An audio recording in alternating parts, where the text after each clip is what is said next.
This Soonerscoop.com video is streaming in crystal clear 4K resolution on YouTube thanks to Enjoy Vision in Oklahoma City. From the big plays to life's everyday moments, see it all in sharp focus with LASIK at Enjoy Vision. Enjoy Vision. This is where Sooner Scoop LASIK. You've been finding consistency with this team now, 3-0. You're going into Oklahoma. You're going back home. How are you going to find that consistency, and how are you going to shut out the noise that's on the outside? The noise won't bother me at all. You can ask, Jackson can respond to that. I'm not on much anymore. I don't even know what happens very much. So there won't be any noise that bothers me. What would bother me is what I see on tape that we got to go get prepared for to play a road game in this league, which is always difficult against a really good football team. And that's my total focus, and finding a plan that gives him a chance and our offense and our defense a chance to have success in that environment against that team. So that's easy for me. Probably harder for Jackson. Obviously, there's a lot of emotions and stuff, but he's mature, and he knows what it takes to win football games, and him being emotional about whatever happened in the past is not going to help us, and he knows that, and he'll handle it well, I think. Yeah, I mean, I'm not on social media either, so there's no noise for me. Just worried about going to practice every day and being the best version of myself, and off the field and watching tape, watching OU, just locking in and doing my job throughout the week. It's nothing more than that. I mean, it's a job for us. I'm going to go in every day and attack it, make every day my best day. That was Jackson Arnold and Hugh Freeze, Auburn head coach, after their game on Saturday. Welcome back to a William and Lauren practice report. Talked to Brent Venables on Tuesday, as well as Ben Arbuckle. We'll get into some of the Ben Arbuckle stuff, as well as John Mateer from Monday night's post-practice player availability. We'll get to that here in a different video. This will be mainly all the goodies coming out of the Brent Venables press conference on Tuesday. Welcome back into the Soonerscoop.com YouTube channel. George Stoya, welcome in. A busy week ahead with OU Auburn. Massive game. I know that we talked about, kind of the Michigan game and everything that was built into that. Well, here we are, and this is going to be the way that it feels like it's going to be for the remainder of the season, maybe outside of 2 weeks from now when Kent State rolls into town, but another massive game to open up conference play for Oklahoma. Yeah, this is a huge game for OU. We've talked about, can this team be a playoff team? Can this team, push to be in SEC contention? Like, if this team's going to do that, you have to win this game. Like, this is a game. I think Auburn's a good football team. I think they present a lot of unique challenges that maybe a Michigan team didn't a couple weeks ago, but this is also a team that I think is very susceptible to getting beat. And, we'll get into Jackson Arnold and what that looks like for Oklahoma playing him. But I look at this Auburn team and I say, I think Oklahoma should win this game. And you see the line that Vegas has put out there right now. I think it's all the way up to maybe 7 as of Tuesday afternoon or evening. So I think that it's a big one, Eddie. Like, this is one that, again, we said it for Michigan. If you're going to be in that contention, you have to win games like this, especially early in the season. We'll talk to our buddy Justin Hawkinson on the game day preview, get into a little bit of it, but I think you said it best. Like, this is somewhat similar to the test that Michigan brought, right, to Norman a couple weeks ago, but certainly going to be a bigger test on the outside, talking about Cam Coleman, the Eric Singleton kid who Oklahoma, obviously recruited from Georgia Tech or out of the portal from Georgia Tech. He ends up down in Auburn. Plenty of good and some bad as well to talk about today from Brent Venables, talking about Troy Everett. Before we get into the Brent Venables press conference from Tuesday afternoon, let us tell you about our good friends William and Lauren. As the official custom clothier of OU football, William and Lauren outfits your favorite OU players in custom suits that boost their confidence off the field to match their confidence on the field.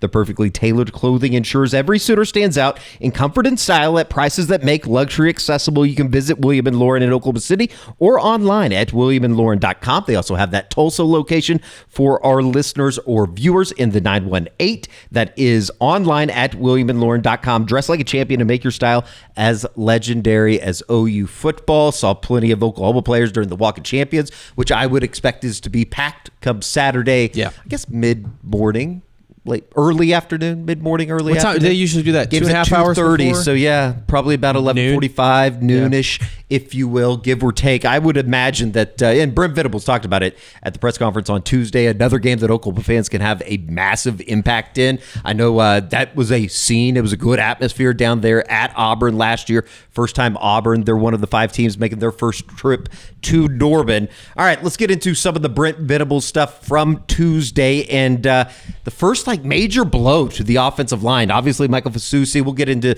some of the projections for who's going to be in, who's going to be out coming up on Saturday. But a guy that won't be there is a guy that wasn't there last weekend in Troy Everett. He's going to be out for the rest of the season.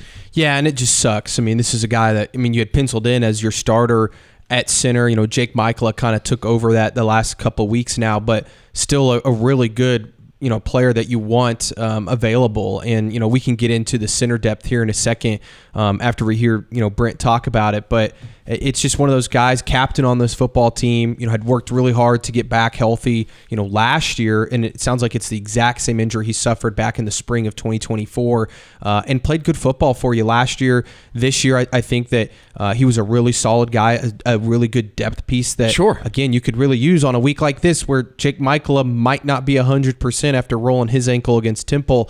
It's just a big blow, and it's going to be interesting to see what Oklahoma does moving forward with that backup spot. Here is Brent Venables as well as Ben Arbuckle, just kind of talking about Troy Everett and losing him for the rest of the season and kind of moving forward. Here are they today. He had a season-ending injury a week ago last Tuesday. Hate that for him. It's just devastating. Same injury, other knee that he had a little over a year and a half ago, and he's having a really good year and just a great leader, and he'll have to lead in a different type of way. Really hurt for him, and again, all the pain, the sacrifice that he's been through, but he's really tough, and he'll move on, move forward, and he'll find another way to use all the leadership qualities that he has to help us. How do you feel about that, the depth there at center behind Jake? Yeah, feel okay. Like everybody, not many teams going to have 3 or 4 centers. So we got a good plan. If we have to address that at some point in time, and we'll be fine. Something that we talked about all through camp that we felt really good about the depth of our O-line room, especially on the interior. And so, feel great about those guys, feel great about the work that they've put in. It's been awesome to see Coach Beanbo develop all those guys, especially on the interior for different positions where they could play. So I feel really good about them.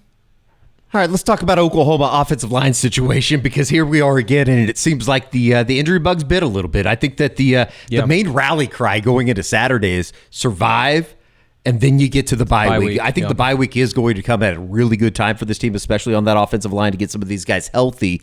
You mentioned it. Jake Michaela, the starting center over the last 2 games, I don't know why he was in so late. Well, I do, because Troy Everett wasn't there, and they don't really have another option. We can talk about that in a second. But both Jake Michaela and Fabechi Wiwu sustain ankle injuries in the game up in Philadelphia on Saturday. And you can see the Jake Michaela one right here. It's going to be slowed down a little bit. It's tough to see, but you can tell that his leg he gets rolled up on. It's both of them. They both got rolled up on, George. Yeah, and I think, watching Michaela's, I don't think his is as bad as Fabechi's. In fact, I think Michaela's going to be able to give it a go, but, how hobbled is he? That's the big question. This is a little bit slower, too. You can see it's the right ankle, I believe, that he gets kind of whipped under. And so I think that this week, we'll see how much he practices, which is another thing that you worry about is okay, guy, who's practicing this week? Big week this week. So going to be interesting there, but I think he'll be able to give it a go. The Fabechi one, if we have that clip. Yeah, this is Jake just coming back. This is the play after. I was like, I need to keep it on him, because he was definitely hobbling, and I think it's his left ankle. I might have said right, but I think it's his left ankle. Yeah, he's shaking it there. Here's the Fabechi one. This is a little bit more significant, and it was one that Gabe Eichert had pointed out on the Oklahoma Breakdown on Sunday evening. Yeah, his is I think a bit more serious, and the reason why that one, you might say, oh well, Ryan Foje can come and play right guard, which one, you're taking a big gamble on a true freshman, if that's the case this week. The other part is, well, Fabechi, I believe, is the emergency backup This center. is the significance of it, right? Yes. So it's like, if Michaela were to, let's say, Fabechi can't play, which I think what's going to happen, I don't know this, but is Fabechi suits up, he goes through warm-ups, he's available in a pinch. Like, if you absolutely need him, he can go. But I think he's more likely probably not available until at least probably Kent State, maybe Texas. The issue, though, Eddie, is if Jake Michaela plays in this game and he's hobbled or he's not feeling great or maybe he re-injures that ankle, who's coming in after him? Sure. And they released the new depth chart today. No Troy Everett on it, obviously. Owen Hollenbeck, the true freshman, is listed as the backup center.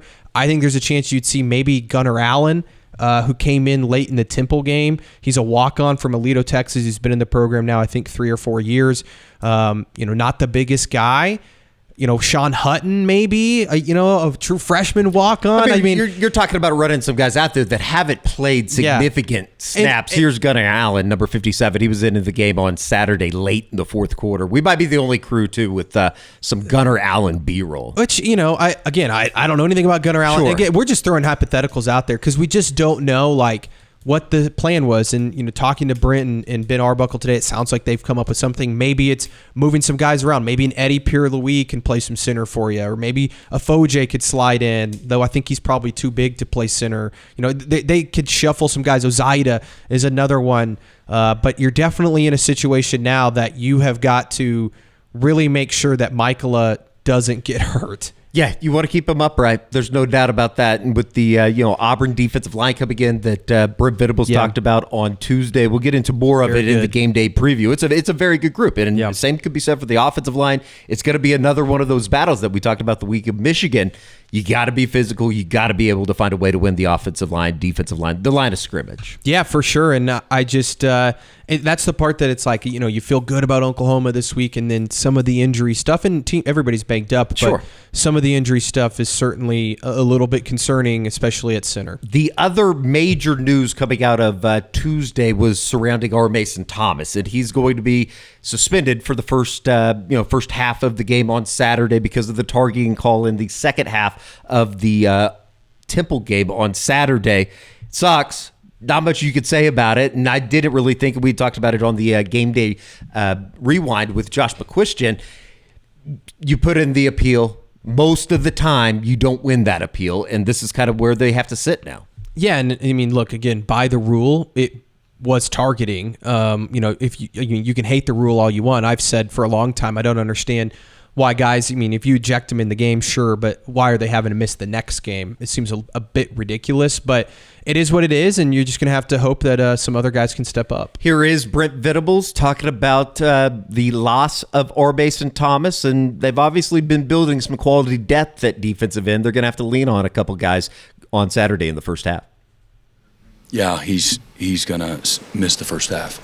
And with him missing the first half, how big of an opportunity is it for guys like Danny? Yeah, we've been playing a bunch of guys, and Danny will be back here this week, so guys got to hold it down, but I've got no doubt they will.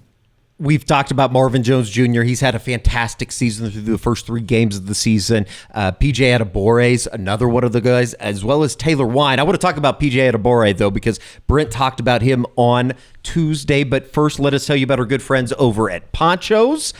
Soft right out of the box, right amount of built-in stretch, lightweight, breathes incredibly well. If you're going outdoors, if you're going to a backyard barbecue, or especially if you're headed down to Auburn for a tailgate, all you got to do is go to ponchooutdoors.com/SooterScoop for $10 off and free shipping. You can go try one out today. That is Poncho, Poncho, outdoors.com/SooterScoop for $10 off and free shipping. Free shipping, free exchanges. If you don't really know what size and you got to exchange it, that is very, very simple with our good friends over at Poncho Outdoors. PonchoOutdoors.com/SooterScoop for $10 off right now. The UPF 50 sun protection hidden zipper pocket. I've worn a couple of them and I really enjoy them. Yeah, I feel like it's a great game day shirt. I think with OU Texas coming up, Kent State, I'm sure it's going to still be a little warm out there. You're going to want a shirt like this. Yeah, we're back in summer, by the way, here in Norman, America. If you were unfamiliar with the weather happenings here in Oklahoma, Poncho Outdoors, Ultimate Outdoor Performance shirts for men. We thank you, or thank them for thanking us, for thanking you. Think about it. All right, let's get into PJ Adebawore, because I think that this is kind of one of the more exciting developments of Oklahoma defensively, and just this whole picture of this turnaround that Brent Venables has kind of engineered over the first 3 years, 3 games, I guess you could say. Yeah. PJ, seems like he's coming on. Yeah, you look, and PJ's a guy. I thought Josh said it really well the other day on I think it was the Game Day Rewind. Everybody wants 5 stars to be great immediately. Sure. And sometimes it takes some development. PJ came in as a really raw player, and we saw him play as a true freshman. Last year, we didn't see him some because he was injured, and he's been injured this year at times, and I think he's playing through some injuries, but he's been fantastic for him. And maybe it doesn't show up in terms of sacks and tackles for loss and things of that nature, but he's been a really steady force with that second rotation. And, it wouldn't shock me at all, Eddie. I don't know if he'll start on Saturday, but it wouldn't surprise me if he did, across from maybe a Marvin Jones Jr. or a Taylor Wine. He's going to play a lot. And so I think that you're starting to see him continue to get better. And with the more playing time he gets, he's only going to get better and better. Here is Brent Venables talking about the development of PJ Adebawore, as well as PJ himself, just kind of talking about actually seeing some of that fruits of the labor come together on the field. Yeah, I think he's poster child for what development looks like, kind of like David Stone. I don't know what anybody thought of him last year or not. He's a much different player than he was a year ago, and PJ's a much different player than he was 2 years ago. He's battled, just some nagging different types of injuries. I know that's been well documented, but he's also developed a good, strong process that I think he's confident in, and he's got the discipline to get into that process a little more consistently, and his results are reflective of a better, more consistent process. Quit seeing too much, quit fidgeting, get your hand in the dirt, get your eyes where they belong, get your eyes, hands, and feet in the right places. Take all of the habits that you've created in practice and take them to game day. Not an easy thing to do, but he's doing it at a more consistent level, and now you're seeing him be trusted a little more by Coach Chavis, and then playing at a little more consistent level. And again, all of his best days are still in front of him, and we need him. We need a guy that's 6'5" and 270 pounds. It's got the kind of length that he does to be able to be a disruptive playmaker for us, and excited to see what is in front of him. So I think I've been growing physically. And how I strike and how I look. I think the game slows down every single year for me. I think that's number one thing. So I think my growth is very proper. Does confidence come with that as well? Most definitely. More and more. Most definitely. All right, that is PJ Adebawore talking about himself, and certainly probably be the other guy. Marvin Jones is going to be on one side. I would imagine it's PJ. Maybe it will be Taylor Wine. One of the two. I mentioned to you, maybe it's a crazy take. Maybe we see Danny Okoye. I know he's been dealing with a little bit of an injury. Certainly, he wasn't suited out on Saturday, but we should say that on Monday night, Brent Venables talked about him on the coach's show, and it does sound like Danny Okoye will be back in availability action this weekend. And does that mean he's going to play a lot? I don't know, but with R. Mason out, maybe you throw a Danny Okoye out there in some third and long situations in the first half, and just to add to your pass rush. I'm not sure, but they got some good bodies there. It's just one of those things where you like PJ and he's coming along, but man, you'd love to have R. Mason out there. And then there's another part of you that says, well, maybe a fresh R. Mason in the second half can really, mess things up for Auburn and create some chaos. But I do like where PJ is, getting back to him. I think that he's only going to get better as this season progresses. Undoubtedly. But it does seem like, for a lot of people that had kind of given up on PJ, yeah, I think that there is some stock still to be had with the 4 or 5 star, and he's certainly starting to become more comfortable. And I think you saw that in some of the interviews that he did on Monday night at the post-practice session with some of the players. Another guy that's kind of in that same mold, but has certainly come on quicker, David Stone. It certainly seems like he has arrived as that 4 or 5 star that a lot of people were expecting. He's been fantastic. You could argue, it's so hard because all 4 of those guys, Dominic Williams, Grayson Halton, Jaden Jackson, and David Stone, have all been spectacular. But it feels like David Stone has maybe made some of the most eye-popping plays at defensive tackle so far this year. Jaden's like almost more dominant to a certain extent. You just don't see him as much. That ceiling level with David Stone is something that we've talked about even going back into last year. And when he went into the portal, it was like, my God, it seemed like he was getting ready to turn that corner. Yeah, he's been awesome. And, what a good job for Oklahoma to make sure they kept him, because I think he's become a big difference maker for them. And, you see him a lot on third downs. Like, he's somebody that they trust to rush the passer. But, we heard a lot about David last year and just, his development and trying to grow and mature. And I think you're kind of seeing the dividends of that this year. Here is Brent Venables talking about the development of David Stone. Just the improvement coming from hard work. Man, that is such an amazing space for me. I just want to roll around in that area. And I say that, man, because that's what it's looked like. He's been in the middle of a grind. He comes to work every single day. He is strained. He's put in a lot of extra work, and he's made tremendous improvement. Been bragging on him since back in the winter, and so there it is. There's the fruits of a lot of hard labor, and he's not a guy that gets satisfied either. So I can't promote the how enough. For the rest of the team. And, there's other guys too, but you brought him up. So I just brag on all of his hard work. He's got strong calloused hands and great self-awareness. And then he's very hungry and ambitious and driven, to continue to show up and put the extra, time in every single day. And it's really made a big difference for us up front to have another big, strong, athletic, live body there. David Stone certainly seems like he is having that breakout season that a lot of people thought he was going to. Speaking of another 5-star, it didn't work out at Oklahoma. Talking about Jackson Arnold, and that's going to be a storyline that will be covered very in depth, I'm sure, going into Saturday afternoon as Auburn comes into town undefeated. Obviously a big game. It's been a joy in a way, just because I think that we both like Jackson. I don't want to speak for you, George, but I think that there was always a belief that he was going to have some success. And obviously things did not work out in Norman a season ago for Oklahoma, and Jackson Arnold, he finds a new pasture. And you asked Brent Venables today about that conversation when it finally came to that end of the 2024 season, that he ultimately decided that maybe a fresh start was going to be good for both sides. Yeah, and Brent didn't really, delve too much into what that conversation was like, but I spoke to a few people close with Jackson, and it sounds like it went extremely well. I think it was a mutual parting in a lot of ways, and we've covered,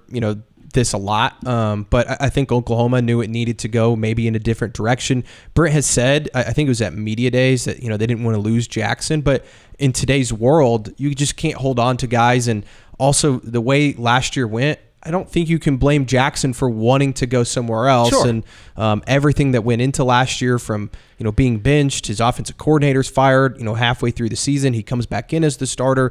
They lose some heartbreaking games. He has the big game against Alabama, but they get their ass kicked by LSU. Like, it just was one of those things where I think everybody needed a, I hate saying fresh start because everybody says that nowadays, but it's true. I think that both sides need to go in a different direction, and it's going to be a storyline all week. It is what it is, but it feels like both sides, you saw the opening clip with Hugh Freeze and Jackson. It's, they're just focused on Oklahoma. It's the same thing for Oklahoma. They're just focused on Auburn. I think some people have a little bit of a pushback on this, but I think it's worked out well for both sides. Yeah. Jackson's got a starting job down at Auburn. It looks like that offense is clicking. He's and playing they're well. playing extremely well. And then obviously everything with John Batir here in Norman. Brent Venables, Ben Arbuckle talking about Jackson Arnold on Tuesday. Yeah, Brent, after the season that was tough last year, maybe what conversations did you and Jackson have after the year, and was it one of those situations where maybe both sides needed somewhat of a fresh start? Yeah, I'll just keep that between he and I. And obviously, things have worked out well for him and us both. But those things are never easy.